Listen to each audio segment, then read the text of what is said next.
திருச்சிலுவை பாதை உத்தம மனஸ்தாப ஜபம்.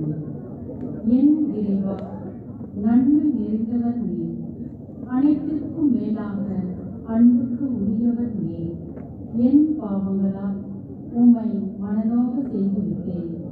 ஆகவே நான் குற்றங்கள் பல செய்தேன் எனவும் நன்மைகள் பல செய்ய தவறினேன் எனவும் மனம் நொந்து வருகிறேன். உமது அருள் துணையால் நான் மனம் திரும்பி இனிமேல் பாவம் செய்வதில்லை என்றும் பாவத்திற்கு ஏதுவான சூழ்நிலைகளை விட்டு விலகுவேன் என்றும் உறுதி கொண்டிருக்கிறேன்.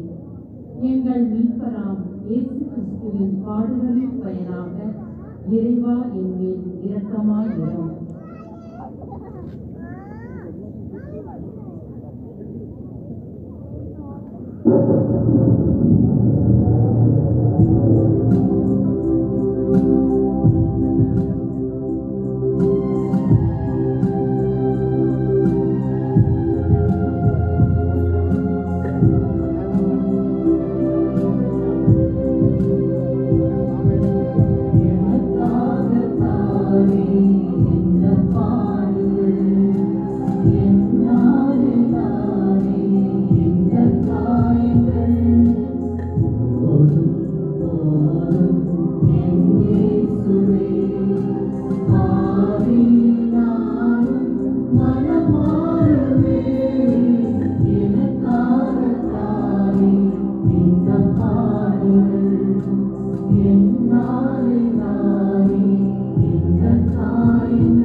இயேசு கெத்சமனே தோட்டத்திற்கு சென்று தனிமையாக தந்தையிடம் ஜெபித்தார்.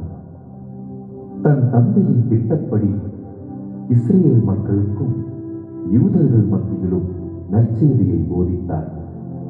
மீட்பின் பொருட்டு தன் உயிரையே கொடுக்கும் தருணம் வந்துவிட்டது என்று அவருக்கு தெரியும். அதுவும் மிகவும் துயரமான பாரமான சிலுவையை சுமந்து சிலுவையில் அறையப்பட்டு உயிர் விடும் தருணம் வந்துவிட்டது என்று அவருக்கு தெரியும். வார்த்தை மனு உருவானார். அந்த மனிதனாக மனித உணர்வோடு எதிர்நோக்கி இருக்கும் சிலுவையில் வேதனை நிறைந்த பாடுகளை நினைத்து இரத்த வியர்வை வியர்த்து, தந்தையே, உமக்கு சித்தமானால் இந்த துன்பக் கிண்ணம் என்னை விட்டு விலகட்டும் என்று மண்டியிட்டு ஜெபித்தார். இது மனித உணர்வின் வெளிப்பாடாக இருந்தாலும் தன் ஒரே பேரான மகனை உலகிற்கு அனுப்பி மனிதனாக மனிதரோடு வாழ்ந்து காட்டி அவர்களுக்காக மரித்து மீண்டும் உயிர் பெற்று அவர்களை பாவத்திலிருந்து மீட்கவே தந்தை தம்மை உலகிற்கு அனுப்பினார் என்பதை நன்றாக அறிந்த இயேசு, தந்தையே, ஒரு சித்தப்படி ஆகட்டும் என்று தன்னையே கையளித்து சிலுவையின் பாதையில் மீட்பின் பயணத்திற்கு நடக்க தயாரானார். கடவுளுடைய ஒரே மகனாக இருந்தாலும் மனிதனாக பிறந்த இயேசுவிற்கே இந்த இரத்த வியர்வை வியர்த்ததென்றால், இயேசுவின் உயிர்ப்புக்கு பிறகு இந்த மீட்பின் பணியை தொடர, அதுவும் இஸ்ரேல் மக்களுக்கு மட்டுமல்லாமல் உலகெங்கும் போய் நற்செய்தியை போதிக்க தயாரான அந்த அப்போஸ்தலர்களுக்கும் அவர்களை தொடர்ந்து வந்த பல இறைவாக்கினர்களுக்கும் எவ்வளவோ இரத்த வியர்வை வியர்த்திருக்கும். சிலுவையின் பாதையில் இயேசு பட்ட துன்பத்தைப் போல் அவர்களும் இயேசுவின் மீட்பு பணியை தொடர பலவிதமான துன்பங்களையும் கொடூர மரணங்களையும் எதிர்கொள்ள தயாரானார்கள். இயேசு மரித்தபின் மரியாளோடு ஒரு அறையில் மிகுந்த பயத்தோடும் வேதனையோடும் இருந்த அவர்கள் இயேசு கெத்சமனியில் ஜெபித்தது போல தாங்களும் எதிர்நோக்கி இருக்கும் துன்பகரமான மீட்பின் பணியை நினைத்து ஜெபித்திருப்பார்கள். பரிசுத்த ஆவியின் வருகைக்கு பின், தந்தையே, உமது சித்தப்படி எனக்கு ஆகட்டும் என்று இயேசு சொன்னது போல் அவர்களும் பரிசுத்த ஆவியை பெற்ற பிறகு எங்களுக்கு என்ன நேர்ந்தாலும் பரவாயில்லை, இயேசுவின் நற்செய்தியை, மீட்பின் பணியை இந்த உலகமெங்கும் சென்று சேர்க்காமல் விடப்போவதில்லை என்று தனது பணியை தொடர முற்பட்டிருப்பார்கள். அன்பார்ந்த இறை மக்களே, இன்று நாம் கத்தோலிக்கர்களாக வாழ்கிறோம் என்றால் அதற்கு இயேசு இரத்த வியர்வை சிந்தி துயரமான சிலுவையை சுமந்து மரித்து உயிர்ப்பின் மூலமாக நமக்கு பெற்றுத் தந்த மீட்பினை உலகெங்கும் சென்று பறைசாற்றிய அப்போஸ்தலர்களையும் பல இறை சாட்சிகளுடைய துயரமான வாழ்க்கையையும் நாம் இச்சிலுவை பாதையில் தியானிக்க இருக்கிறோம். 2025ஆம் ஆண்டு நம் கத்தோலிக்க திருச்சபை நம்பிக்கையின் பயணிகள் பில்கிரிம்ஸ் ஆஃப் ஹோப் என்ற தலைப்பில் அனுசரிக்கிறது. இவ்வேளையில் நாமும் நம்பிக்கையோடு இப்பயணத்தில் இருக்கிறோமா என்று தியானிப்போமா?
முதலாம் நிலை, அநியாய தீர்ப்புக்கு உட்படுத்தப்படுகிறார் இறைவனின் செம்மறி.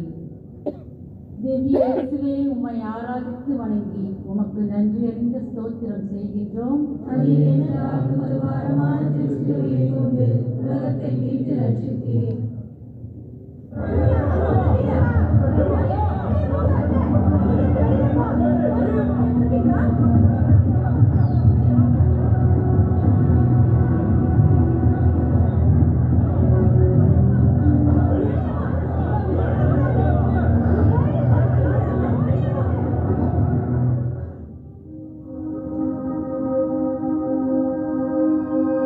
நீயும் என்னை பின்தொடர் என்று அழைத்த இயேசுவின் ஸ்தேவான் நான்.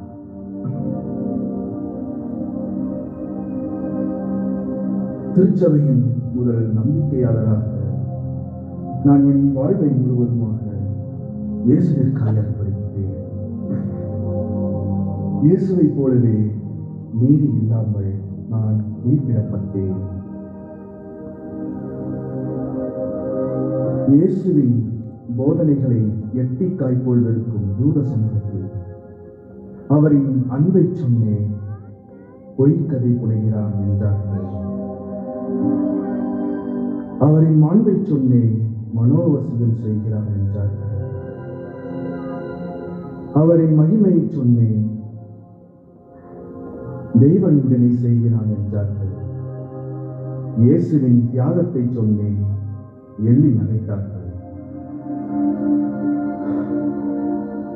இல்லாததும் கொள்ளாததும் நான் செய்யாததும் சொல்லாததும் சொல்லி பழி சுமத்தினார்கள். ஊர் கூடி என்னை ஊருக்கு வெளியே தள்ளினார்கள், கல்லால் அடித்தார்கள். எனது சதைகள் கிழிந்து தோங்கியது, எனது ரத்தம் கசிந்தது, உடல் முழுவதும் வழிமொழிய உயிர் துடித்தது.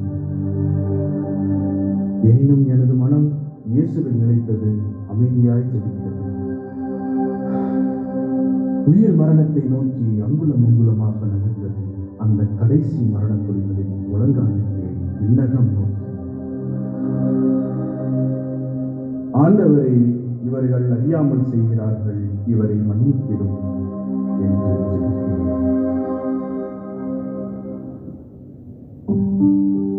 சிந்தனை. அன்பு இறை மக்களே, அப்போஸ்தலர் புனித ஸ்தேவான் சொன்னது போல நம்மீதும் நாம் அன்றாட வாழ்விலும் இல்லாதது கொள்ளாதது சொல்பவர்கள் நம் மீது அநியாயமாக பழி சுமத்துபவர்கள், சொற்களால் நம்மை நோக செய்பவர்கள் அலுவலகத்திலோ குடும்பத்திலோ நாம் சந்திக்க நேரிடலாம். நம் மனதில் அதனால் பல காயங்கள் ஏற்படலாம்.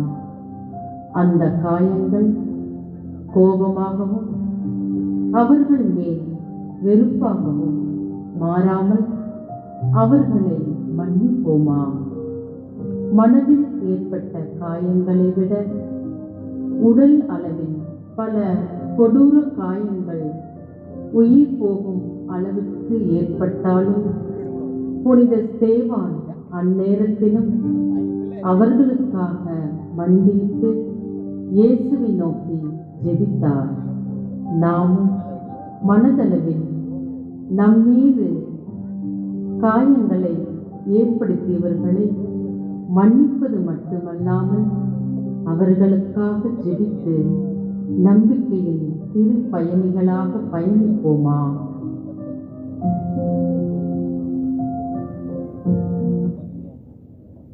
எங்கள் பேரில் தயவாயிரும் சுவாமி, எங்கள் பேரில் தயவாயிரும். கிறிஸ்துவுடைய ஆன்மாக்கள் இறைவனுடைய இரக்கத்தினால் நித்திய சமாதானத்தில் இளைப்பாற கடவுளே. ஆமென்.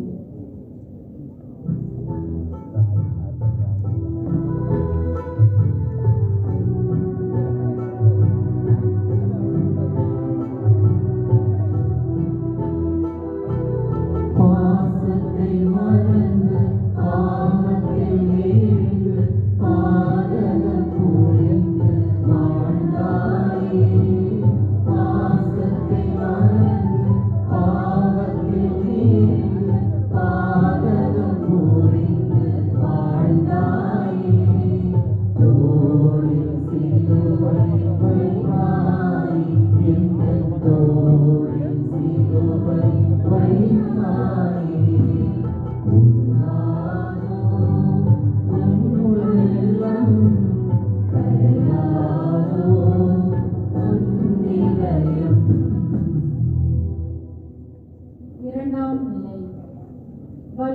சிலுவையை பாவிகளுக்காக சுமக்கின்றார்.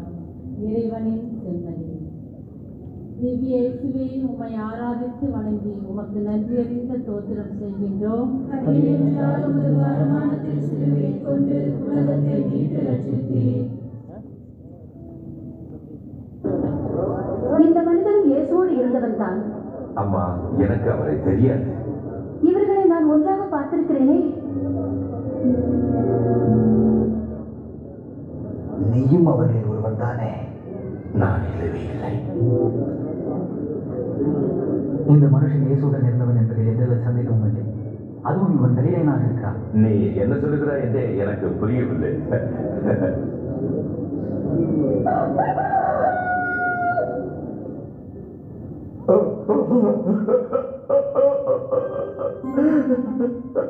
ஆண்டவரே, உம்மை நான் அறியேன் என்று மறுதளித்து விட்டேன். ஆண்டவரே, உம்முடைய வார்த்தையை மீறி உமக்கு விரோதமாய் பாவம் செய்தேன். ஆண்டவரே, என்னை மன்னியும். நான் சாதாரண மனிதன், படிப்பறிவு இல்லாதவன். மீனவன் என்னை சீமோனே, மீன் பிடிக்கும் உன்னை மனிதனை பிடிப்பவனாக மாற்றுகிறேன், என்னை பின்தொடர் என்று அழைத்தார். உடனே அனைத்தையும் விட்டுவிட்டு அவரை பின்தொடர்ந்தேன். அவர் மேல் அளவு கடந்த அன்பு வைத்திருந்தாலும், பேதுருவே, நீ என்னை அன்பு செய்கிறாயா என்று அவர் மீண்டும் மீண்டும் கேட்கும்போது நான் வருத்தப்பட்டேன். அவர் ஏன் என்னை இவ்வாறு கேட்கிறார் என்று. இயேசுவை போல் கடலில் நடக்க விரும்பி அவர் வா என்று அழைத்த போது மகிழ்ச்சியோடு சென்றாலும் திகைத்தேன், அச்சம் கொண்டேன். இயேசு என்னை நோக்கி, நம்பிக்கை குன்றியவனே, ஏன் ஐயம் கொண்டாய் என்று கடிந்தார். ஆண்டவரே, எல்லோரும் உம்மை விட்டு விலகினாலும் நான் என்றுமே உம்மோடு இருப்பேன் என்று கூறிய நான் அவர் சொன்னபடியே மும்முறை மறுதளித்தேன். நான் சாதாரண மீனவன் தானே, பலவீனன் தானே, நான் என்ன செய்வேன்? இருப்பினும் பலவீனன் என்னிடம், இயேசு, நீ பாறை, உன் மீது என் திருச்சபையை கட்டுவேன் என்று சொன்னார். அப்போது எனக்கு புரியவில்லை. மீட்பின் பயணத்திற்காக இயேசு மனமுவந்து சிலுவையை சுமந்தது போல பலவீனனான நானும் இயேசுவிற்காக திருச்சபையை உருவாக்கி மிகப்பெரிய பணியை என் தோளில் சுமந்தேன். நான் பலவீனன்தான், ஆனால் பரிசுத்த ஆவியின் துணையோடு பலம் பெற்று பல துன்பங்கள் ஏற்பட்ட போதும், அதுவும் என்னை தலைகீழாக சிலுவையில் தொங்கவிட்டு நான் மரணிக்கும் தருவாயிலும் இயேசுவை இருக்க பற்றி கொண்டு இத்திருச்சபையின் பாறையாக மாறினேன்.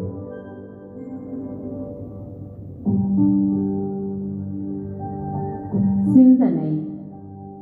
அன்பு இறை மக்களே, பலவீனனான பேதுருவை திருச்சபையின் பொறுப்பை சுமக்கும் பாறையாக இயேசு மாற்றினார். நாம் ஒவ்வொருவரும் நமக்கு தெரிந்த பல இடங்களில் பலவீனர்களாக இருக்கலாம்.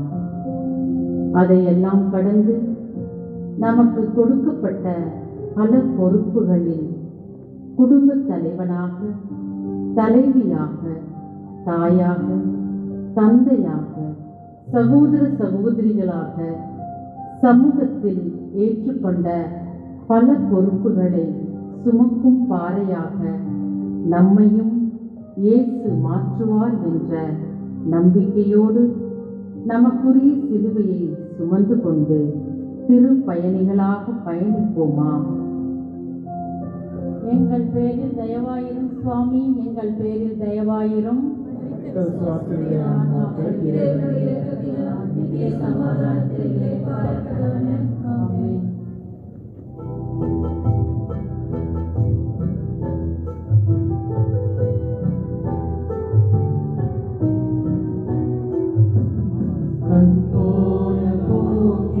வழிமாறி சென்று நன்மை மறந்து வாழ்ந்தாயே.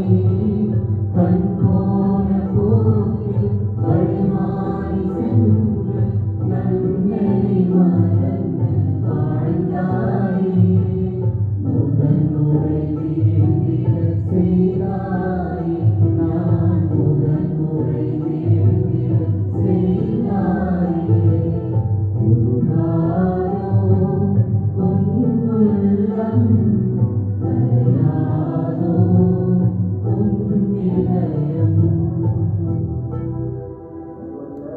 மூன்றாம் நிலை. பாவபாரத்தால் முதல் முறை இறைவனின் செம்மறி தரையில் வீழ்கின்றார். திவ்ய இயேசுவே, உம்மை ஆராதித்து வணங்கி உமக்கு நன்றி அறிந்த ஸ்தோத்திரம் செய்கின்றோம். உமக்கான செல்வத்தை கொண்டு உலகத்தை மீட்டு ரட்சித்தீர். தோமா, தோமா, நான் சந்தேகத்தால நினைச்சிருந்தேன். இப்போ அது நம்புறியா? என்ன சொல்ல சொல்ல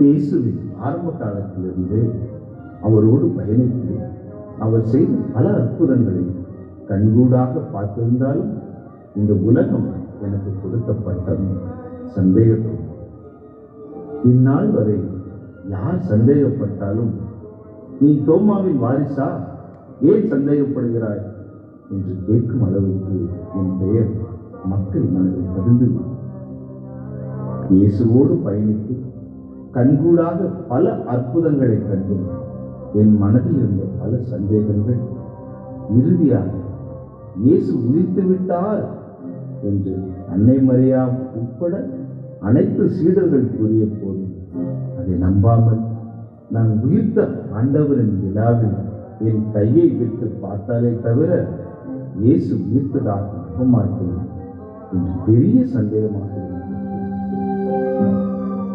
அது உண்மையாகவே சந்தேகம் அல்லது அவர் மேல் வைத்திருந்த மிகுந்த விசுவாசத்தின் வெளிப்பாடு? அனைவரும் உயிர்த்த இயேசுவை கண்டனரே, நான் காணாமல் தவற விட்டு விட்டேனே.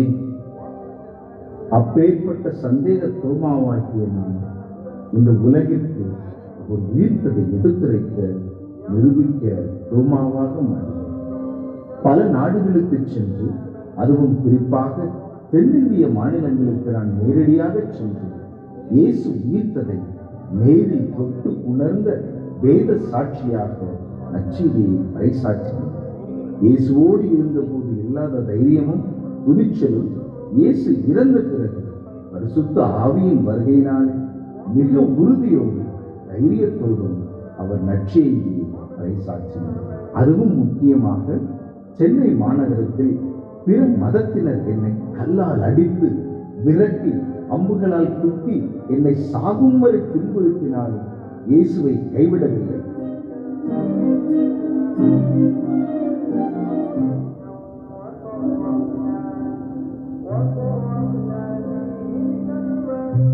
சிந்தனை.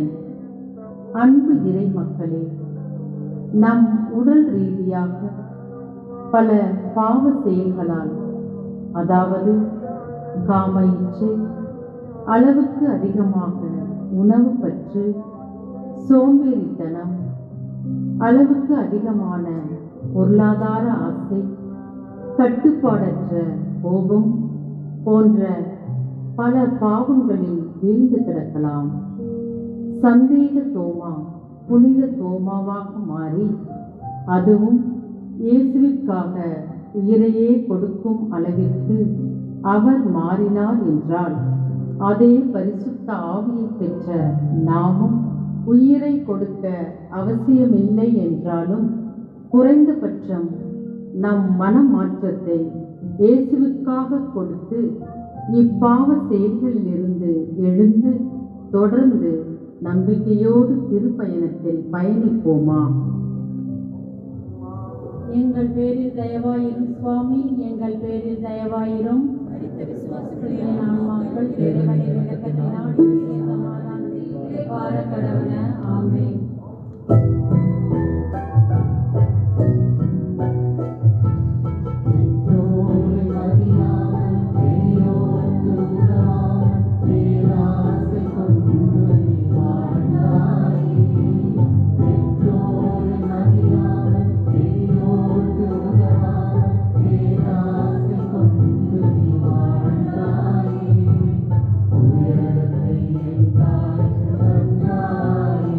Yeah.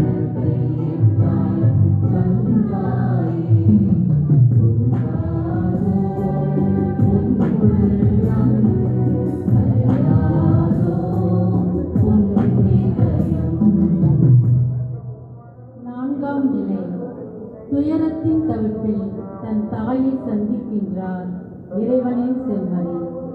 திவ்ய இயேசுவே, உம்மை ஆராதித்து வணங்கி உமக்கு நன்றி அறிந்த ஸ்தோத்திரம் செய்கின்றோம். பாரமான திருச்சிலுவையை கொண்டு உலகத்தை மீட்டு ரட்சித்தேன்.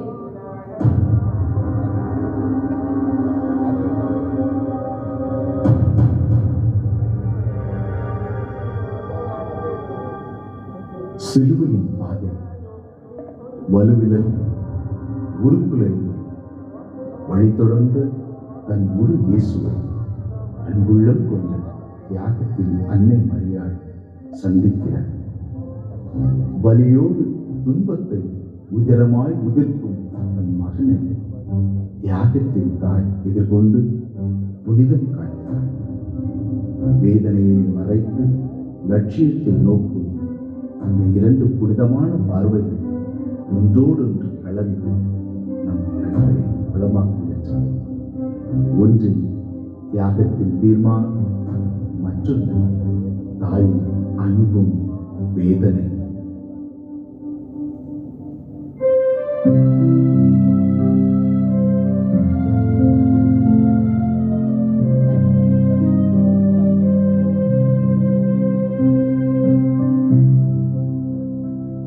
என் மகன் இயேசுவின் முகம் இரத்தத்தால் நிறைந்து இருந்ததையும் அவர் கால்கள் நடக்க இயலாமல் தடுமாறியதையும் கண்டு என் இதயம் நொறுங்கியது.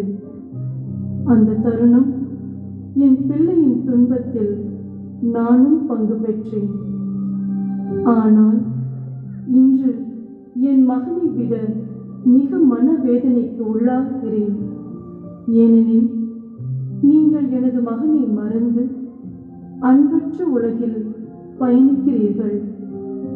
அன்பையும் இரக்கத்தையும் இழந்து சுயநலத்தின் வழியிலே சிக்கிக்கொள்கிறீர்கள். என் மகனின் துன்பம் உங்களுக்காகவே. அதை கருத்தில் கொள்ளுங்கள்.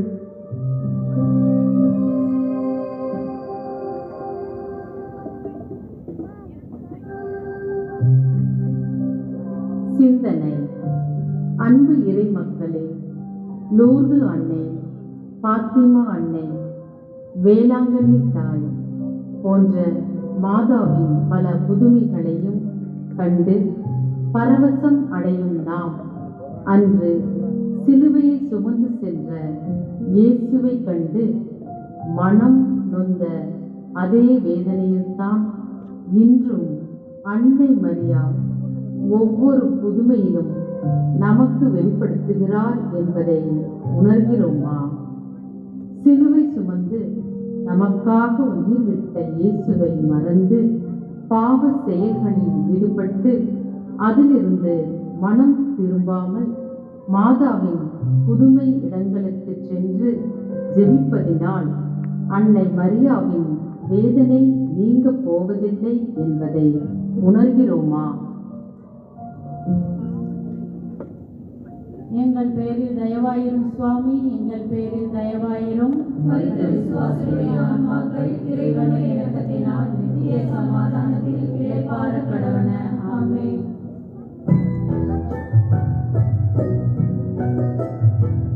சீமோனை போல சிலுவையை தாங்கும் சீடனாயிருக்க மறந்தாயே.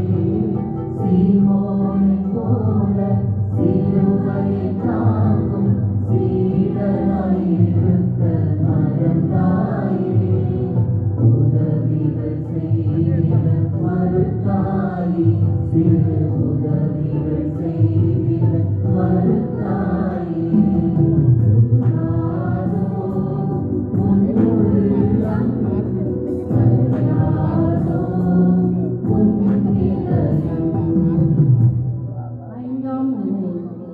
சுமையை சுமப்பதற்கு கற்றுத் தருகிறார் இறைவனின் செம்மறி.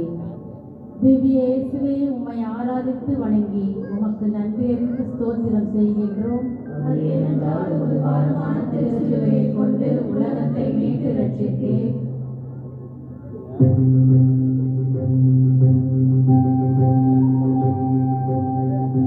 இயேசு சிலுவையை சுமந்து செல்லும் போது அவர் கல்வாரி செல்லும் முன்னே இறந்துவிடக்கூடும் என்பதற்காக சீரேன் ஊரைச் சேர்ந்த சீமோன் வலுக்கட்டாயமாக உதவிக்கு அழைக்கப்பட்டார். அன்று அவருக்கு உதவ அவர் அருகாமையில் நாங்கள் இல்லாமல் இருந்தாலும் பரிசுத்த ஆவியின் வருகைக்கு பிறகு இயேசுவின் மீட்பு பணியில் அவருடன் தோளோடு தோளாக இருந்த சீடர்களில் நானும் ஒருவன், அந்திரேயன். திருமுழுக்கு யோவானோடு பயணித்த நான் இயேசுதான் மெசியா என்று அறிந்து அவரோடு பயணித்தேன். இயேசுவின் துன்பகரமான சிலுவை பயணத்தின் போது பயந்து ஓடி மறைந்து விட்டேன். பரிசுத்த ஆவியின் வருகைக்கு பிறகு அவரது மீட்பின் பணியை உலகமெங்கும் பறைசாற்றி அதனால் வந்த பல சவால்களை எதிர்நோக்கினேன். இன்று அழைக்கப்படும் ரஷ்யா, ஜார்ஜியா, இஸ்தான்புல் போன்ற பல நாடுகளுக்கு சென்று இயேசுவின் போதனைகளை போதித்து அதனால் மக்களிடம் பல எதிர்ப்புகளை சந்தித்தேன். கல்லால் எரிந்தும் துரத்தப்பட்டேன். இறுதியில் கிரீஸ் நாட்டில் போதிக்கும் போது அந்நாட்டு மன்னன் இயேசுவை பற்றி போதிப்பதை நிறுத்த சொல்லி மிரட்டினான். இங்க பாரு, கிறிஸ்தவத்தையும் விட்டுரு, இல்லைன்னா நடக்கிறதே வேற. உனக்கு ஒரு சான்ஸ் தரேன். இந்த இயேசு கிறிஸ்துவை எல்லாருக்கும் முன்னாடி மறுதளிச்சிரு, உன்னை உயிரோட விட்டுடுறேன். இல்லைன்னா உனக்கு மரணம் நிச்சயம், உன்னை சித்திரவதை செஞ்சு தூக்கில் போட்டுருவேன் என்று மிரட்டினான். அந்திரேயா உடனே என்ன வேணாலும் பண்ணிக்கோங்க, ஆனா உயிரே போனாலும் நான் கிறிஸ்துவ மறுதளிக்க மாட்டேன் என்றார். உடனே அவரை கைது செய்து 7 சவுக்கடிகள் கொடுத்தார்கள். இப்போவாது மறுதளிக்கிறியா என்று கேட்டபோது, அதான் சொன்னேனே, உயிரே போனாலும் கிறிஸ்துவ மறுதளிக்க மாட்டேன் என்று பிடிவாதமாக இருந்தார்.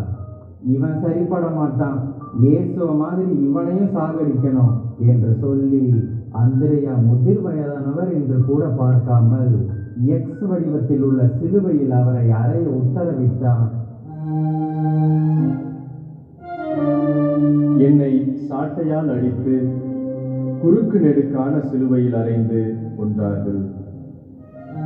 இயேசுவின் மீட்பு பணியில் அவருக்காக வேத சாட்சியாக இருந்து பல விசுவாசிகள் இயேசுவை பின்பற்ற நானும் உதவினேன் என்ற மகிழ்ச்சியோடு என் ஆவியை கையளித்தேன்.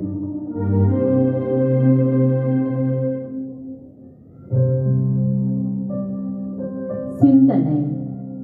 அன்பு இறை மக்களே, உதவி என்பது மற்றவர்கள் கேட்கும் பொழுது செய்யக்கூடிய ஒன்றானாலும் மற்றவர்கள் தேவை அறிந்து நாமே முன்வந்து உதவுவது மிக சிறந்ததாகும்.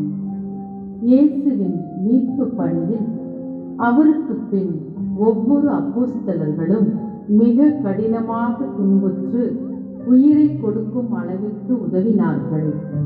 நாம் ஒவ்வொருவரும் அந்த அளவிற்கு தேவையில்லை என்றாலும் நம்மால் முடிந்த சிறு சிறு உதவிகளை, பணிகளை நாம் இறை சமூகத்திற்கு செய்து நாம் திருச்சபைக்கு ஒத்துழைப்போமா? எங்கள் பேரில் தயவாயிரும் சுவாமி, எங்கள் பேரில் தயவாயிரும். விசுவாசிகளின் ஆன்மாக்கள் இறைவனுடைய இரக்கத்தினால் நித்திய சமாதானத்தில் இளைப்பாற கடவுள. ஆமென்.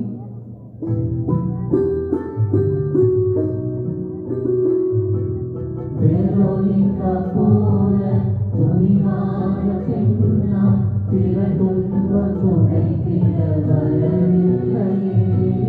வெரோனிகா போல துணிவான பெண்ணா பிற துன்பம் துடைத்திட வரவில்லையே.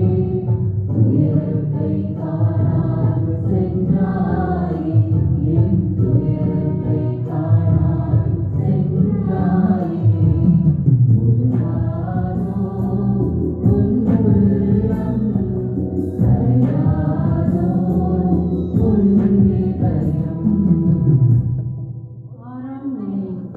துயரின் உச்சத்தில் துயர் துடைக்க இன்முகம் தந்த இறைவனின் செம்மறி. திவ்ய இயேசுவே, உம்மை ஆராதித்து வணங்கி உமக்கு நன்றியறிந்த ஸ்தோத்திரம் செய்கின்றோம். ஏனென்றால் உமது பாரமான திருச்சிலுவையை கொண்டு உலகத்தை மீட்டு ரட்சித்தீர்.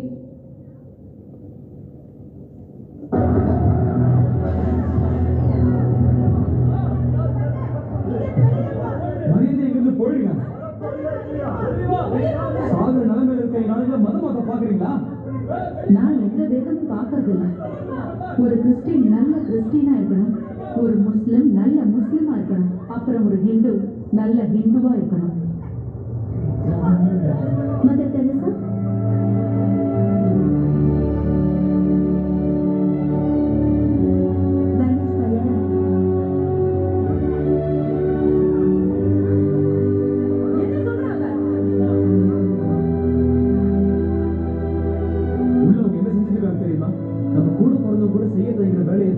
அவங்க முகம் சுடிக்காம செஞ்சுட்டு இருக்காங்க. நமக்காக அந்த கடவுள் அமைச்சிருக்கிற கருணை உள்ளம் கொண்டவங்க.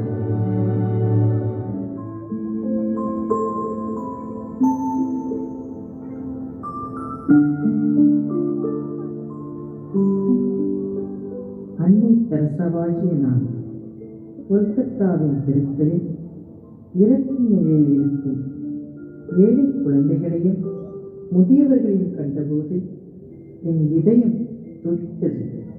அவர்களை யார் பராமரிக்கப் போகிறார்கள்?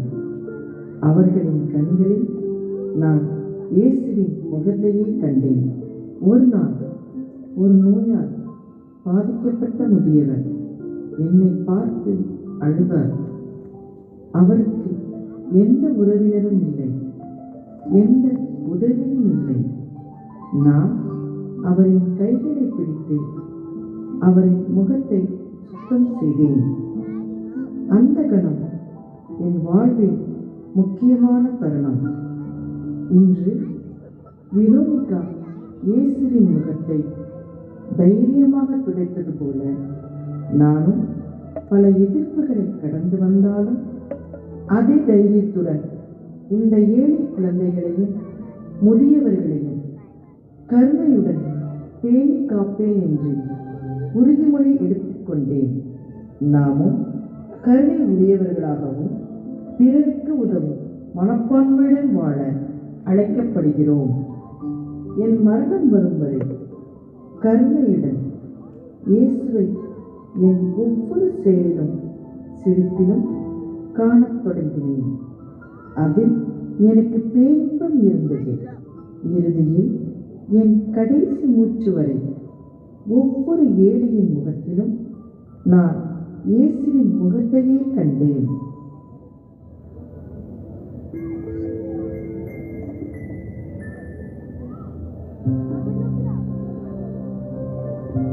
சிந்தனை. அன்பு இறை மக்களே, வெரோனிகா இயேசுவின் முகத்தை துடைத்தாள். அவளுடைய கருணை அங்கே நிற்கவில்லை, அது ஒரு நற்சான்றாகவே மாறியது. நாம் மற்றவர்களின் துன்பத்தை உணர்ந்து கருணையுடன் நடக்கிறோமா? அன்னை தெரேசா சொன்னபடி உலகில் உள்ள ஒவ்வொரு ஏழை துன்புறும் மனிதனிலும் நாம் இயேசுவை காணலாம். நம் மனதில் வெரோனிகாவின் மனநிலையை ஏற்று மற்றவர்களுக்கு கருணை செலுத்த தயாரா? எங்கள் பேரில் தயவாயிரும் சுவாமி, எங்கள் பேரில் தயவாயிரும். மரித்த விசுவாசிகளின் ஆன்மாக்கள் இறைவனின் இரக்கத்தினால் நித்திய சமாதானத்தில் நிலைவாழ கடவன. ஆமென்.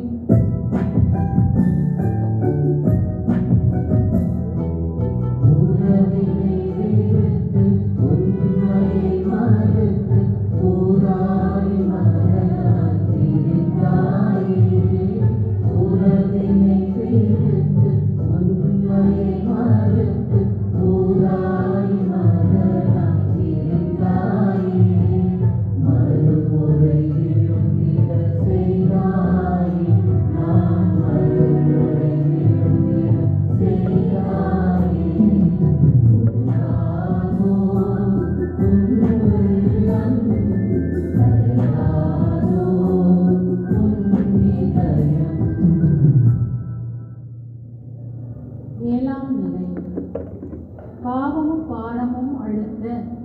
இரண்டாம் முறையாக இறைவனின் செம்மறி தரையில் விழுகின்றார்.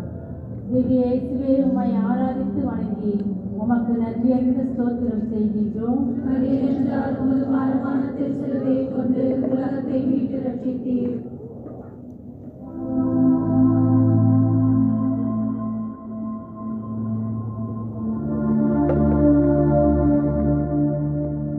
சின்ன யாக்கோபு என்று இயேசுவால் அன்புடன் அழைக்கப்பட்ட அல்பேயுவின் மகனாகிய நான் இயேசு இறந்தவுடன் மனம் நொந்தேன். என் உள்ளம் தளர்ந்தது, என் உள்ளம் நொறுங்கி போனது. இயேசு மெசியா எங்களை மீட்க வந்தவர் என்று நம்பிக்கையோடு அவரோடு பயணித்தேன். யூதர்கள் அவர் மேல் பழி சுமத்தி அவரை சிலுவையில் அறைந்து கொன்றார்கள். எல்லாம் முடிந்தது என்று என் உள்ளம் நொந்தேன். அவரை இனி காண முடியாது என்ற ஆழ்ந்த சோகத்தில் உணவு உண்ணாமல் அழுது தீர்த்தேன்.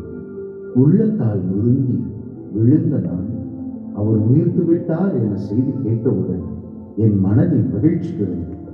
அவர் எங்கள் மத்தியில் தோன்றி உலகம் முடியும் வரை நான் உங்களோடு இருப்பேன் என்று கூறியது வீழ்ந்து கிடந்த என் உள்ளத்தில் ஆணிவேர் போல பதிந்தது.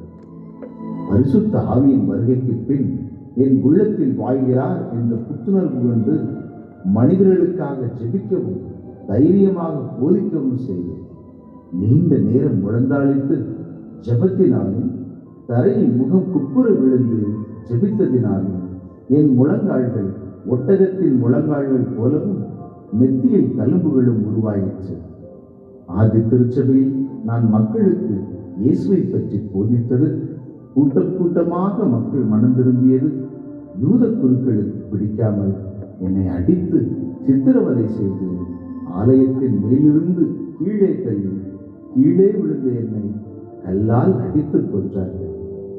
இயேசு இறந்த பின் மனதால் நான் வீழ்ந்து கிடந்தாலும் பரிசுத்த ஆவியினால் நான் எழுந்து கிறிஸ்துவுக்காக வேத சாட்சியாக மரித்ததில் என் உள்ளம் மகிழ்கின்றது. சிந்தனை. அன்பு இறை மக்களே, இயேசு இரண்டாம் முறை கீழே விழுவதை உள்ளத்தால், நம் மனதால், சிந்தனையால் பாவம் செய்து வீழ்ந்து கிடப்பதை நினைத்து சிந்திப்போம்.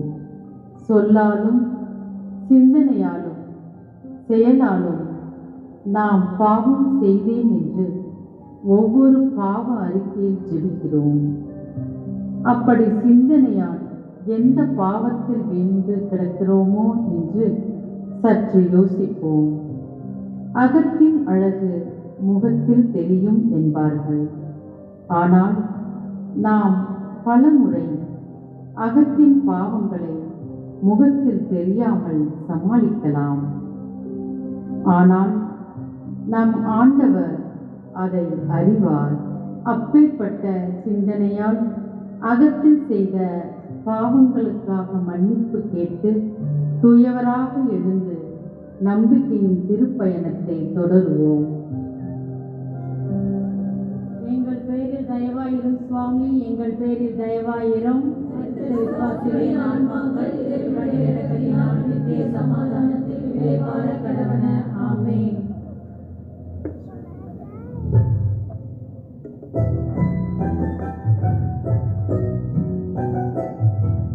தன்னிலை மறந்து மாண்பினை இழந்து உன் அன்பை கவிக்கிற செய்தாயே. தன்னிலை மறந்து மாண்பினை இழந்து உன் அன்பை கவிக்கிற செய்தாயே. கண்ணீரை சிந்திர செய்தாயே. அவள் கண்ணீரை சிந்திர செய்தாயே.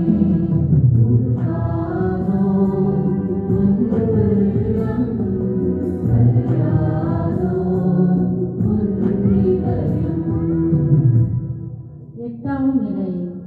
குற்றமில்லா செம்மறியின் நிலை கண்டு வருந்திய எருசலேம் மகளிருக்கு ஆறுதலை அளிக்கின்றார் இறைவனின் செம்மறி. திவ்ய இயேசுவே, உம்மை ஆராதித்து வணங்கி உமக்கு நன்றியறிந்த ஸ்தோத்திரம் செய்கின்றோம். அது ஏனென்றால் உமது பாரமான திருச்சிலுவையை கொண்டு உலகத்தை மீட்டு ரட்சித்தீர்.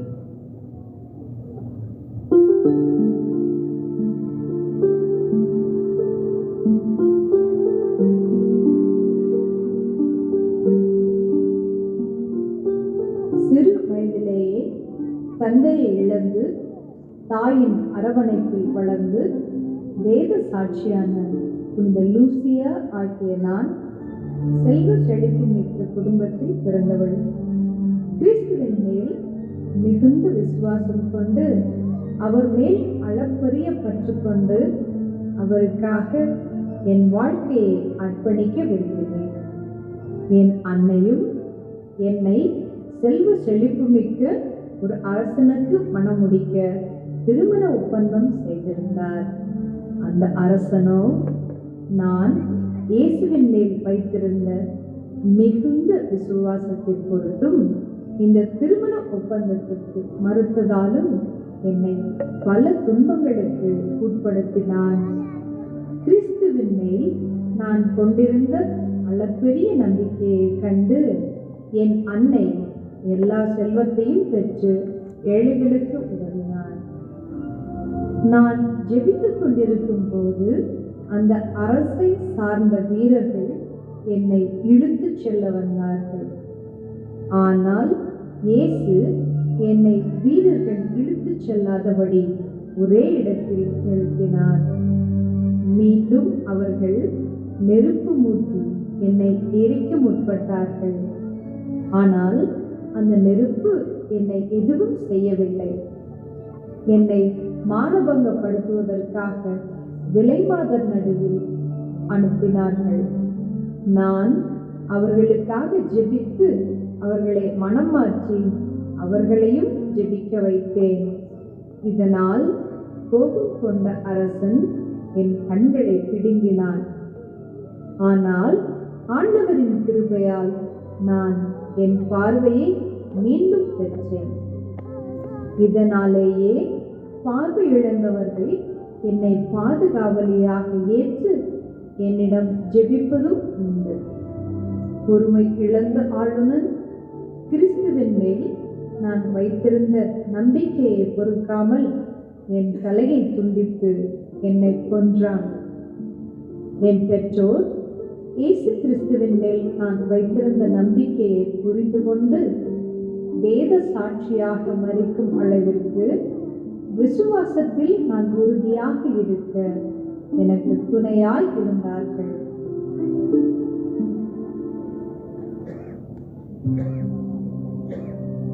சிந்தனை. அன்பு இறை மக்களே, நாம் நமக்காகவும் நம் பிள்ளைகளுக்காகவும் அழுகிறோமா? அல்லது நாமும் நம் பிள்ளைகளும் இயேசுவின் மீட்பு பாதையில் விசுவாச பாதையில் நடக்கிறோம் என்று மகிழ்கிறோமா? இயேசு அன்று எருசலேம் பெண்களுக்கு ஆறுதல் கூறினாரா?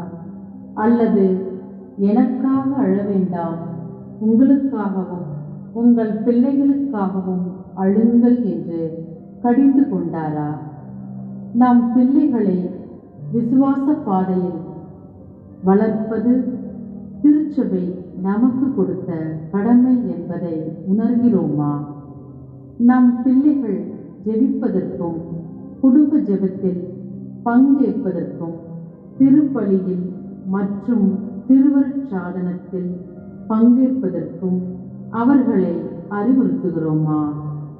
நாம் திருச்சபை இந்த ஜூபிலி ஆண்டை நம்பிக்கையின் திருப்பயணிகளாக சிறப்பிக்க அழைப்பதால் நம் பிள்ளைகளும் அதில் திருப்பயணிகளாக இருப்பதை உறுதி செய்வோம். புனித லூசியாவை போன்று இயேசு மீது மிகுந்த நம்பிக்கை கொண்ட பிள்ளைகளாக நம் பிள்ளைகளை வளர்ப்போம். எங்கள் பேரில் தயவாயிரும் சுவாமி, எங்கள் பேரில் தயவாயிரும். விசுவாசிகளின் ஆன்மாக்கள் இறைவனின் இரக்கத்தினால் நித்திய சமாதானத்தில் இளைப்பாற கடவுள். ஆமென்.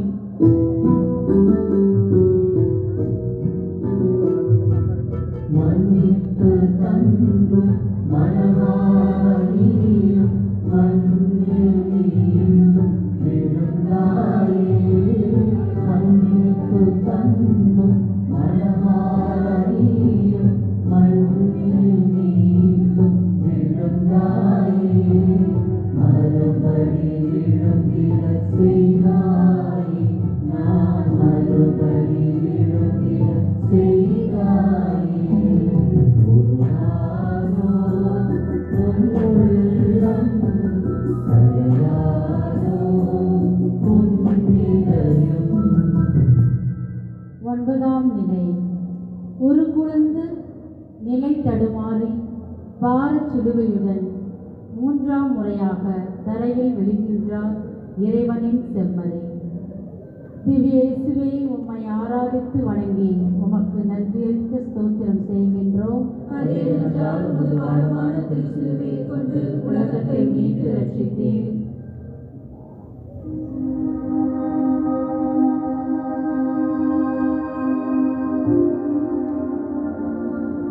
அந்தியோக்கியாவின் இஞ்ஞாசியார் என்று அழைக்கப்படும் நான் கிறிஸ்தவர்கள் துன்புறுத்தப்பட்ட காலத்தில் அவர்களுக்கு இயேசுவின் நற்செய்திகளை போதித்து அவர்கள் தங்கள் ஆன்மாவை இறக்காதபடி இறைபணியாற்றினேன். அவர்களை நான் விசுவாசத்தில் நிலைத்திருக்க செய்ததை கண்ட அதிகாரத்தில் உள்ளவர்கள் அதனை பொறுத்து கொள்ளாமல் என்னை மிக கொடூரமாக கொள்ள திட்டமிட்டார்கள். கொடூர சிங்கங்களுக்கு என்னை இரையாக்கினார்கள். அவ்வேளையிலும் நான் என் ஆண்டவரின் கோதுமை மணி, நான் அவருக்கு தூய்மையான அப்பமாகும்படி இம்மிருகங்களின் பற்களால் நான் நொறுக்கப்படுவேன் என கூறியவாறு என் ஆன்மாவை கையளித்தேன்.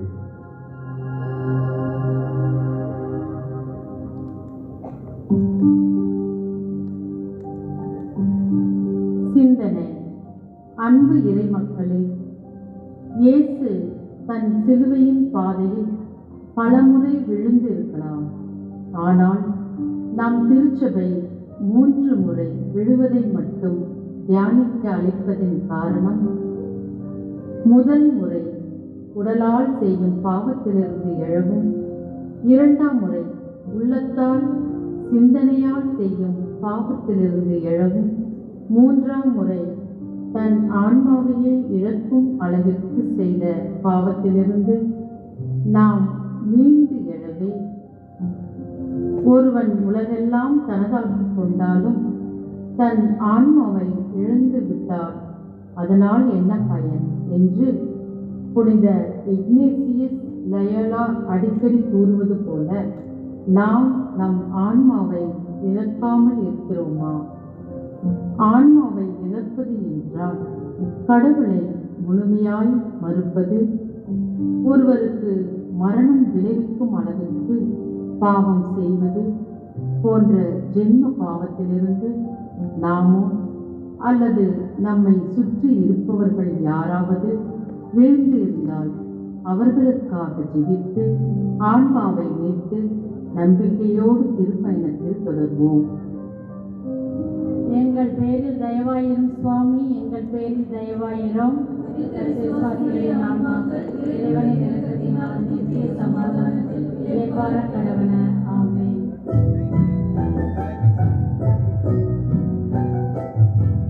பேராசை கொண்டு பாவத்தை செய்து பிறருடைமையை நீயும் கவர்ந்தாயே. பேராசை கொண்டு பாவத்தை செய்து பிறருடைமையை நீயும் கவர்ந்தாயே. ஆடை நீயும் புரிந்தாயே, என் ஆடையை நீயும் புரிந்தாயே.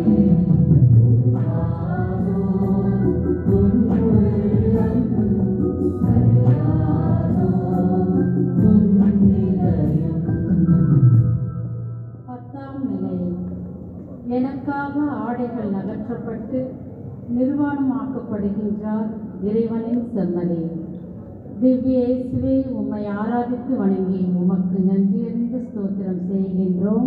அது என்றால் உமது பாரமான திருச்சிலுவையை கொண்டு உலகத்தை மீட்டு ரட்சித்தீர்.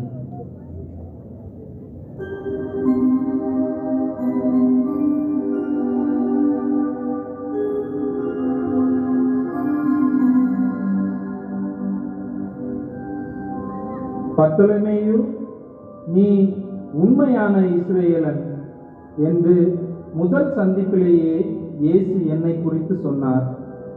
அவரின் 12 சீடர்களில் நானும் ஒருவன். இயேசுவின் உயிர்ப்புக்கு பிறகு அவரின் நற்செய்தியை பரப்ப துவங்கினேன். அவரின் பெயரால் அற்புதங்கள் செய்தேன், அதிசயங்கள் செய்தேன். நோயினால் மரணத்தை நோக்கி இழுத்து சென்ற பலரை குணப்படுத்தினேன். இந்தியாவின் கெலன்பூரில் வேதம் படித்த பண்டிதர்கள் ரிக், யஜூர், அதர்வன வேதங்கள் உயர்ந்தது என்று மேற்கோள் காட்டி விவாதித்தார்கள். நானும் நற்செய்தியை மேற்கோள் காட்டி விவாதித்தேன். இறுதியில் இயேசுவின் வாக்கு வென்றது. அனைவரும் இயேசுவை ஏற்றுக்கொண்டார்கள். மேலும் கர்நாடகம், கோவா, மகாராஷ்டிராவில் நற்செய்தியை பரப்பினேன். கிறிஸ்து என்னில் வல்லமையாக செயல்பட்டு நடந்து சென்ற வீதியெல்லாம் மக்கள் கிறிஸ்தவர்களாக மனம் மாறியதை கேள்விப்பட்ட அர்மேனிய அரசர் தந்திரமாக என்னை அர்மேனியாவிற்கு இறைப்பணி செய்ய அழைத்தார். அங்கே இயேசுவை போதிக்கும் என் நாவிற்கு தடையிட்டார்கள். தடையை மீறியதால் அடி, உதை, சித்திரவதைகளை தினசரி பரிகசித்தார்கள். இருப்பினும் இயேசுவின் பணியை இடைவிடாது செய்தேன். பிடித்து கட்டி வைத்து அடித்தார்கள். இறுதியாக உயிரோடு வைத்தே எனது தோலை உரிக்க முடிவு செய்தார்கள். அன்று காலை ஆடு மாடுகளின் தோலை உரிப்பது போல என்னை உயிரோடு வைத்தே கழுத்திலிருந்து கீழாக கொஞ்சம் கொஞ்சமாக தோலை உரிக்க துவங்கினார்கள். இதை கேட்கும் உங்களுக்கே உடல் நடுநடுங்கிறதல்லவா? இரத்தம் பீச்சி அடித்தது. பாதி சதை தோலில் தொங்கியது. நான் உணர்ந்த வலியை ஒப்புமைப்படுத்த முடியாது. மரண வலி என்பார்களே, அது கூட குறைவான வலியாகத்தான் இருக்கும்.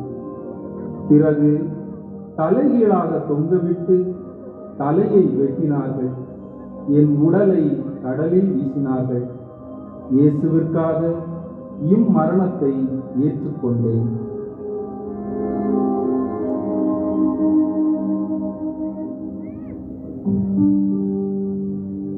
சிந்தனை.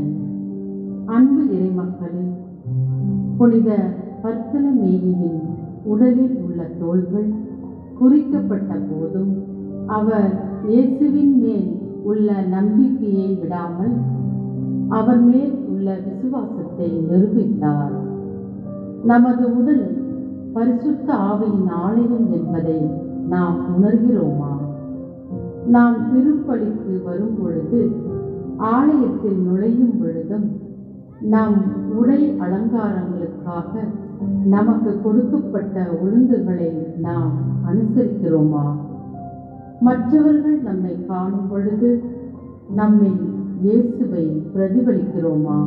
அல்லது அவர்கள் சோதனைக்குள்ளாகும்படி நம்முடைய உடை அலங்காரங்கள் அமைகிறதா என்று சிந்தித்து செயல்படுவோம்.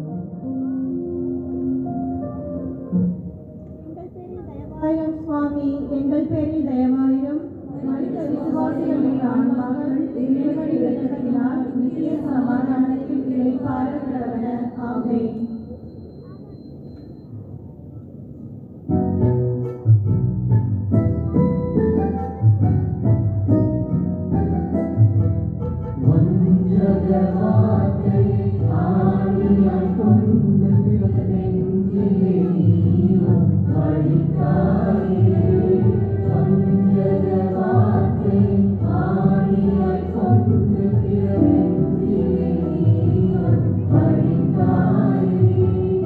சிலுவையில் வைத்து மறைந்தாய் என்னை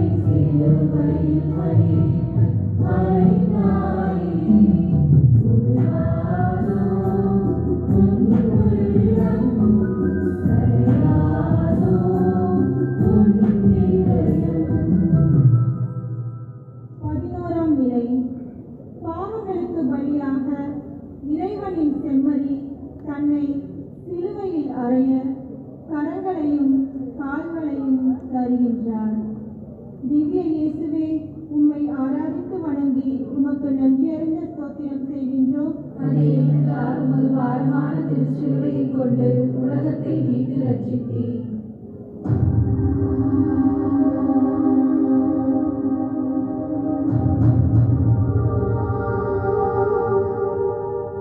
இயேசு கிறிஸ்து தன்னையே கடவுளின் மகன் என்று சொன்னதாலும் யூத மதத்திற்கு எதிராக இருந்ததாலும் அவரை சிலுவையில் அறைந்து கொல்ல முற்பட்டார்கள். அப்பேற்பட்ட யூத மதத்தில் மிகவும் பற்று உள்ளவன் தான் நான், சவுல். கிறிஸ்துவின் இறப்பிற்கு பிறகு அவரை பின்பற்றுபவர்களை கொன்று குவித்தேன். அவர்களை மொத்தமாக அழிக்க வேண்டும் என்று சபதமும் எடுத்தேன்.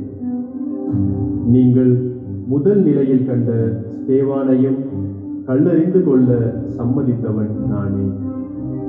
வீடு வீடாக சென்று கிறிஸ்தவர்களை, அதுவும் குழந்தைகள் என்றும் பாராமல் கொன்று குவித்தவன் நான். கிறிஸ்துவின் அப்போஸ்தலர்களை எங்கு பார்த்தாலும் அழிப்பது, துன்புறுத்துவது போன்ற பல கொடூர செயல்களை கிறிஸ்துவுக்கு எதிராக செய்து வந்தேன். இயேசு கிறிஸ்துவை சிலுவையில் அறைந்து கொன்றபோது அவரை பற்றி அறியாதவன் நான். அவரை நேருக்கு நேர் கண்டு அறியாதவன் நான். இருப்பினும் நான் தமாஸ்கு நகருக்கு போகும் வழியில், சவுலே சவுலே, ஏன் என்னை துன்புறுத்துகிறாய் என்று கூறி சவுலாகிய என்னை பவுலாக மாற்றினார். கிறிஸ்தவர்களை முழுவதுமாக அழிக்க நினைத்த என்னை கிறிஸ்தவம் எனும் சிலுவையை என் மனதில் அறைந்து கிறிஸ்துவின் திருச்சபைக்கு தூணாக மாற்றினார். கிறிஸ்துவை விசுவாசிப்பவர்களை கொன்ற நான் கிறிஸ்துவின் மேல் விசுவாசம் நம்பிக்கையும் கொண்டு அவருக்காக என் உயிரையே விட துணிந்தேன். நமக்கு மிகப்பெரிய பலமாக இருந்த சவுல் இப்படி கிறிஸ்துவின் பக்கம் திரும்பிவிட்டானே என்று என் மீது கோபம் கொண்ட யூத தலைவர்கள் எனக்கு பல்வேறு துன்பங்களையும் கல்லடிகளையும் கொடுத்தார்கள். பல கொடுமைகளுக்கு பிறகு ரோமாபுரியில் நீரோ மன்னனால் தலை துண்டிக்கப்பட்டு கிறிஸ்துவுக்காக வேத சாட்சியாக மாறினோம்.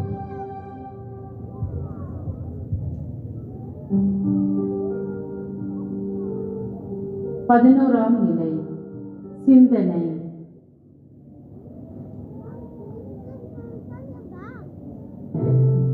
அன்பு இறை மக்களே, சவுலே சவுலே, ஏன் என்னை துன்புறுத்துகிறாய் என்று இறைவனின் அழைப்பு சவுலின் இதயத்தை பிளந்து ஒரு புதிய வாழ்க்கையின் வாசலை திறந்தது. பாவத்தில் இருந்தவர் சிலுவையின் நிழலிலே வாழ்ந்தவர் ஆனார்.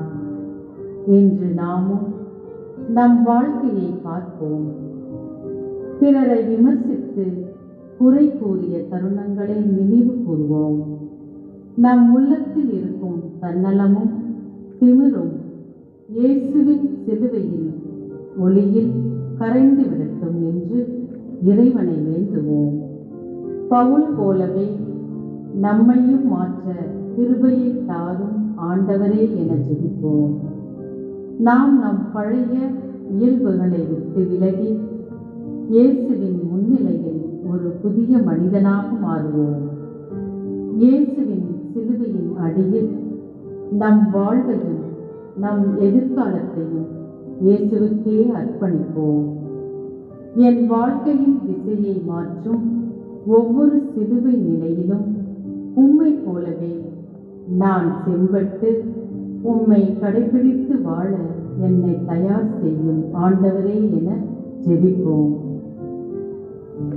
எங்கள் பேரில் தயவாயிரம் சுவாமி, எங்கள் பேரில் தயவாயிரம். மரித்த விசுவாசிகளின் ஆன்மாக்கள் இறைவனின் இரக்கத்தினால் நித்திய சமாதானத்தில் நிறைவார கடவுள. ஆமென்.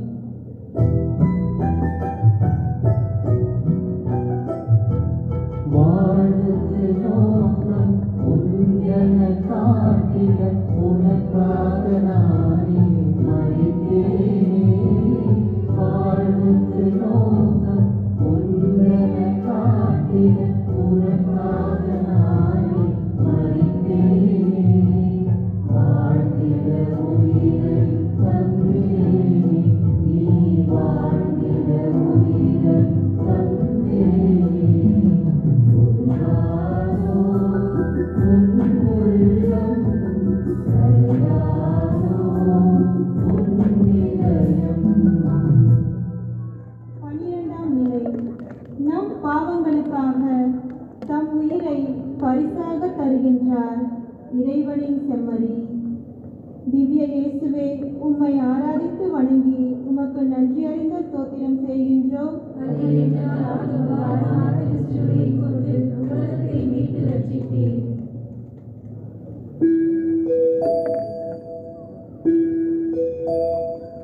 என் அன்பு மகனே, என் அன்பு மகளே, இதோ சிலுவையில் என் கரங்களையும் கால்களையும் ஆணிகளால் அறிந்திருக்கிறார். என் உடல் முழுவதும் புண்களால் நிரம்பியுள்ளது. என் ஒவ்வொரு மூச்சும் எனக்கு துன்பமே. ஆனாலும் என் உள்ளம் இன்னும் உன்னை நேசிக்கிறது. அப்பா, நீ எனக்காக கொடுத்த பணியை நான் நிறைவேற்றிவிட்டேன். இப்போது என் உயிரை உமக்கு ஒப்புக் கொடுக்கிறேன். உலகத்தின் பாவங்களுக்காக நான் தியாகமாகிறேன்.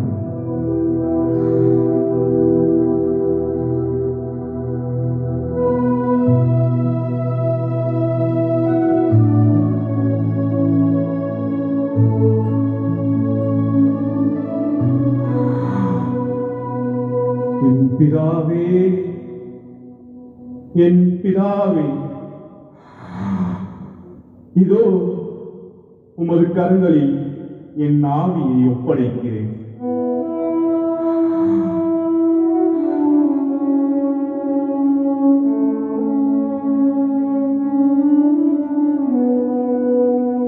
என் அன்பு மகனே,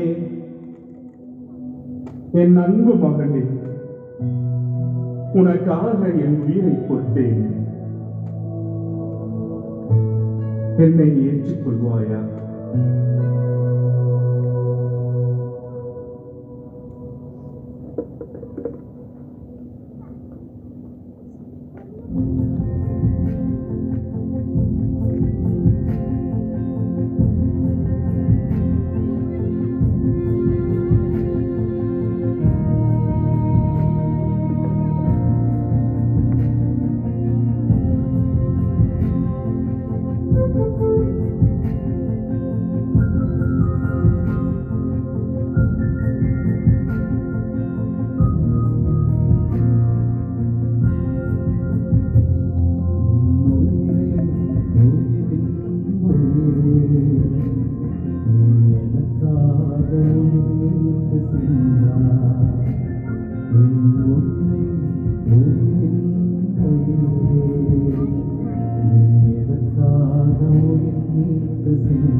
என் உறவே, உறவான உறவே, நீ எதற்காக உயிர் நீத்து சென்றாய்? எதற்காக உயிர் நீத்து சென்றாய்? என் உயிரே, உயிரின் உயிரே, நீ எதற்காக உயிர் நீத்து சென்றாய்?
யாவரும் வேத சாட்சியானார். ஆனால் உனக்கு சிலுவையில் வேதனை தினமும் பரிசளித்தேன். என் வாழ்வின் பாதையை மறந்து பாவியாய் வாழ்ந்து வந்தேன். மன்னித்து அருள் புரிவார் மன்னவா, மன்னித்து அருள் புரிவார். மன்னித்து அருள் புரிவார் மன்னவா, மன்னித்து அருள் புரிவார். என் உயிரே, உயிரின் உயிரே, நீ எனக்காக உயிர் நீத்து சென்றாய். என் உயிரே, உயிரின் உயிரே, நீ எனக்காக உயிர் நீத்து சென்றாய். என் உறவே, உறவான உறவே, நீ எதற்காக உயிர் நீத்து சென்றாய். எதற்காக உயிர் நீத்து சென்றாய். என் உயிரே, உயிரின் உயிரே, நீ எதற்காக உயிர் நீத்து சென்றாய்.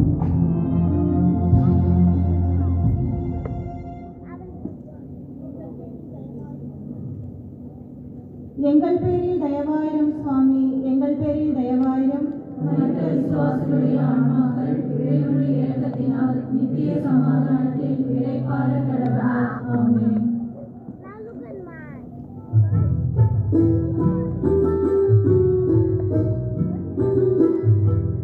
மானுடன் வாழ்கிற மகனை தந்து வியாகுலம் உனக்காய் அடைந்தேனே. மானுடன் வாழ்கிற மகனை தந்து வியாகுலம் உனக்காய் அடைந்தேனே. நானிலம் நீங்கிட செய்தேனே, இந்த நானிலம் நீங்கிட செய்தேனே. உருகாதோ உன் உள்ளம், கரையாதோ உன் இதயம். 13ஆம் நிலை. தாயின் பரிதவிப்பில் உடலை தாய்க்கு தந்த இறைவனின் செம்மறி. திவ்ய இயேசுவே, உம்மை ஆராதித்து வணங்கி உமக்கு நன்றி அறிந்த ஸ்தோத்திரம் செய்கின்றோம். உதாரணமான திருச்சிலுவையை கொண்டு உலகத்தை மீட்டு ரட்சித்தீர்.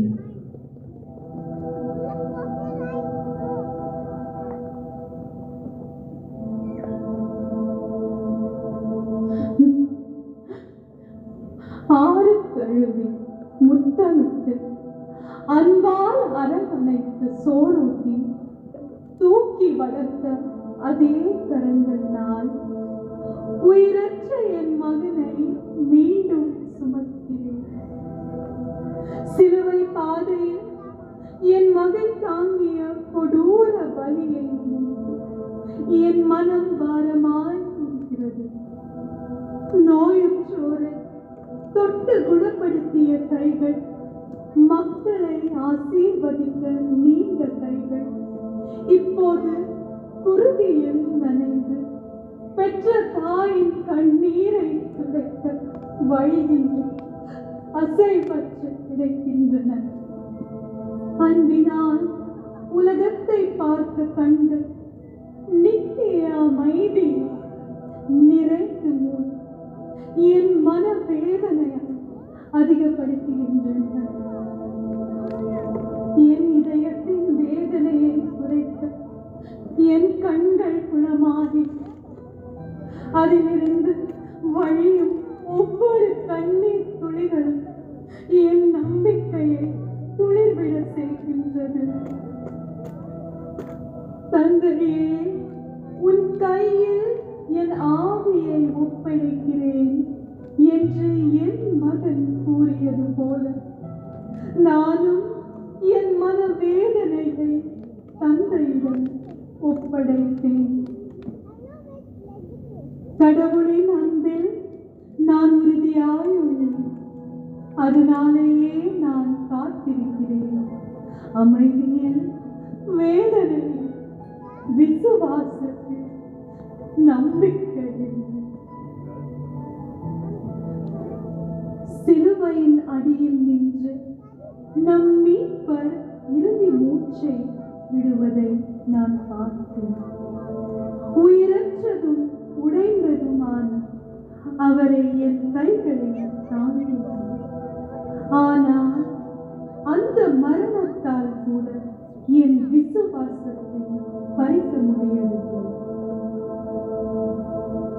உயிர்ப்பு உண்டு என்பதே உணர்ந்து நம்பிக்கையில் காத்திருந்தேன். அந்த நாள் வந்தது. என்னை போல் நீங்களும் இப்படிப்பட்ட தருணங்களை எதிர்கொள்வீர்கள். உங்கள் இதயம் உடையும், உங்கள் ஜபங்கள் பதிலின்றி இருக்கும். எல்லாம் இழந்து விட்டோம் என்று தோன்றும். என் பிள்ளைகளை, விசுவாசம் என்பது எதுவும் புரியாத போது கடவுளை நம்பும். ஆகையால் நான் உங்களிடம் சொல்லுகின்றேன், உங்கள் வேதனையிலும் சந்தேகத்திலும் கூட கடவுளை நம்புங்கள். அவர் என் மகனை கல்லறையில் இருந்து எழுப்பியது போல உங்களையும் இருளில் இருந்து மீட்டுக் கொள்வார்.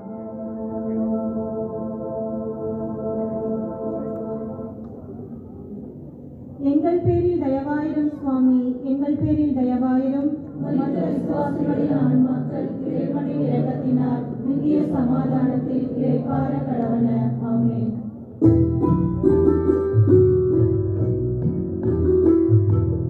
நிலையான வாழ்வு இங்கொன்றும் இல்லை, கருத்தினில் நீயும் கொண்டிடவே. நிலையான வாழ்வு இங்கொன்றும் இல்லை, கருத்தினில் நீயும் கொண்டிடவே. மறித்து கல்லறை சென்றேனே, உனக்காய் மறித்து கல்லறை சென்றேனே. உருகாதோ உன்னுள்ளம், கரையாதோ உன் இதயம், வருந்தாதோ உன் நெஞ்சம், இருந்தாதோ உன் எண்ணம். மகனே மகனே மாறாதோ, மனம் மாறாதோ. 14ஆம் நிலை. கல்லறையில் வைக்கப்பட்ட இறைவனின் செம்மறி. திவ்ய இயேசுவே, உம்மை ஆராதித்து வணங்கி உமக்கு நன்றியறிந்த தோத்திரம் செய்கின்றோம்.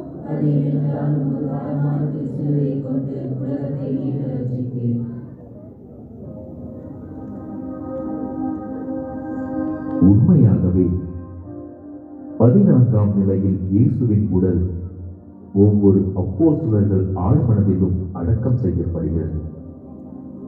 இயேசுவோடு வாழ்ந்து அவருடைய பல அற்புதங்களை கண்டு அவரை மெசியா என்று அறிந்து அறிக்கையிட்ட அப்போஸ்தலர்களுக்கு இயேசுவின் மரணம் பெரிய தாக்கத்தை ஏற்படுத்தியது.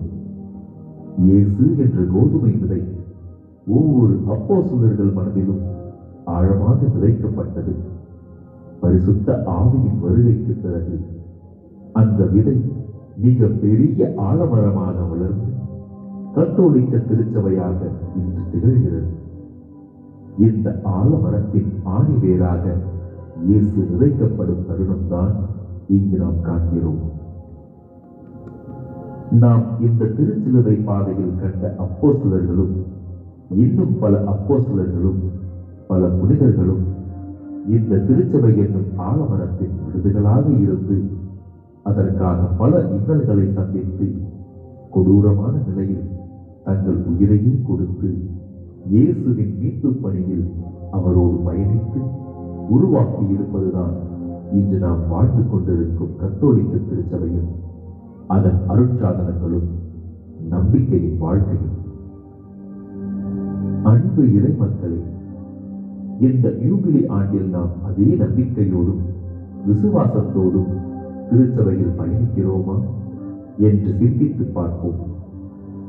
மிக சுலபமாக நாம் நம் விசுவாசத்தை இழக்கிறோம்.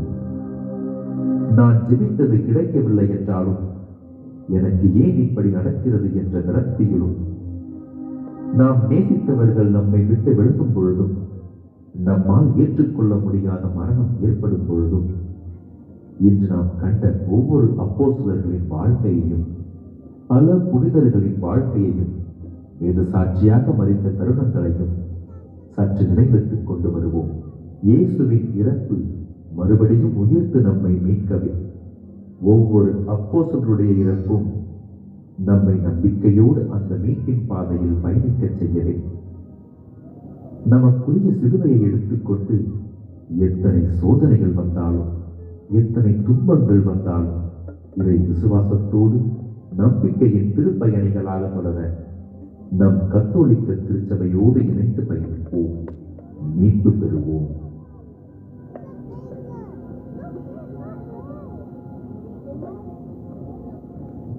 எங்கள் பேரில் தயவாயிரும் சுவாமி, எங்கள் பேரில் தயவாயிரும். மரித்த விசுவாசிகளுடைய ஆன்மாக்கள் இறைவனுடைய இரக்கத்தினால் நித்திய சமாதானத்தில் இளைப்பாற கடவன. ஆமென். அனைவரும் முழந்தாள் படியிடவும். மரித்த அனைத்து விசுவாசிகளுக்காக வேண்டுவோமாக. விண்ணுலகில் இருக்கின்ற எங்கள் தந்தையே, உமது பெயர் தூயது என போற்ற பெறுக. உமது ஆட்சி வருக. உமது திருவுளம் விண்ணுலகில் நிறைவேறுவது போல மண்ணுலகிலும் நிறைவேறுக. எங்கள் அன்றாட உணவை இன்று எங்களுக்கு தாரும். எங்களுக்கு எதிராக குற்றம் செய்வோரை நாங்கள் மன்னிப்பது போல எங்கள் குற்றங்களை மன்னியும். எங்களை சோதனையில் விழவிடாதேயும், தீமையிலிருந்து எங்களை விடுவித்தருளும். அருள் நிறைந்த மரியே வாழ்க. ஆண்டவர் உம்முடனே, பெண்களுள் ஆசி பெற்றவர் நீரே. உம்முடைய திருவயிற்றின் கனியாகிய இயேசுவும் ஆசி பெற்றவரே. புனித மரியே, இறைவனின் தாயே, பாவிகளாய் இருக்கிற எங்களுக்காக இப்பொழுதும் எங்கள் இறப்பின் வேளையிலும் வேண்டிக் கொள்ளும். ஆமென். தந்தைக்கும் மகனுக்கும் தூய ஆவியானவருக்கும் ஆட்சி உண்டாவதாக. தொடக்கத்தில் இருந்தது போல இப்பொழுதும் எப்பொழுதும் என்றென்றும் இருப்பதாக. ஆமென். திருத்தந்தையின் கருத்துக்களுக்காகவும் ஜெபிப்போம். விண்ணுலகில் இருக்கின்ற எங்கள் தந்தையே, உமது பெயர் தூயது என போற்ற பெறுக. உமது ஆட்சி வருக. உமது திருவுளம் விண்ணுலகில் நிறைவேறுவது போல மண்ணுலகிலும் நிறைவேறுக. எங்கள் அன்றாட உணவை இன்று எங்களுக்கு தாரும். எங்களுக்கு எதிராக குற்றம் செய்வோரை நாங்கள் மன்னிப்பது போல எங்கள் குற்றங்களை மன்னியும். எங்களை சோதனையில் விடவிடாதேயும், தீமையிலிருந்து எங்களை விடுவித்தருளும். அருள் நிறைந்த மரியே வாழ்க.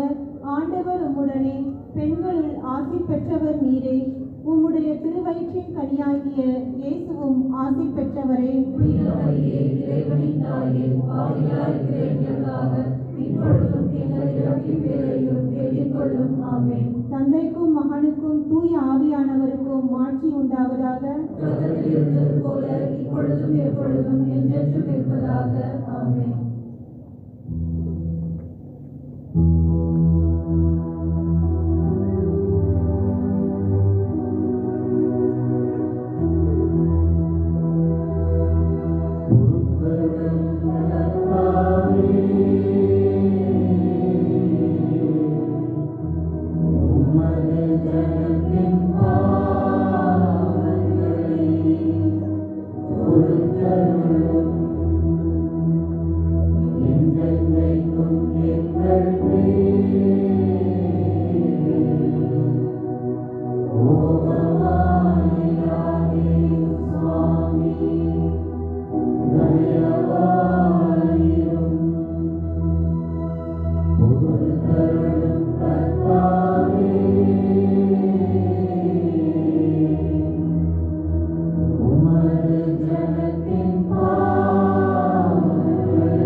எங்கள்